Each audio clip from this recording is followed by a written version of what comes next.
Mathilde Panot a encore frappé. La députée LFI vient de déclarer le plus sérieusement du monde que la France blanche et chrétienne n'a jamais existé. Oui, vous avez bien lu. Sur le fait de ne jamais rien céder à l'extrême droite. Ça, c'est la première chose. Et la deuxième chose, du coup, la Nouvelle-France, c'est pour ça que pour nous, c'est un concept qui est très puissant.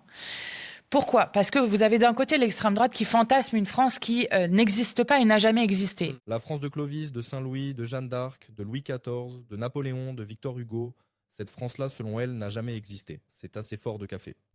Une France qui serait une France blanche, une France chrétienne, une France qui serait envahie de je ne sais qui. Enfin, bon, bref. Donc, ils sont dans un fantasme complet sur ce qu'est le pays. C'est comme si quelqu'un vous disait que les pyramides d'Égypte n'ont jamais existé, ou que Rome n'était pas vraiment romaine. On est dans le révisionnisme historique pur et dur.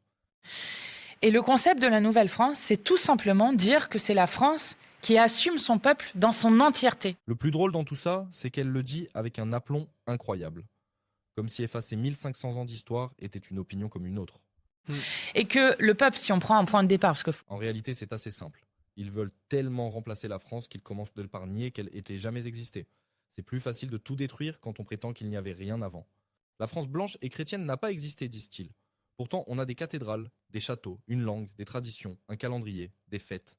Tout ça est apparu par magie apparemment. C'est beau l'idéologie. Ça permet de réécrire l'histoire en fonction de ses besoins du moment.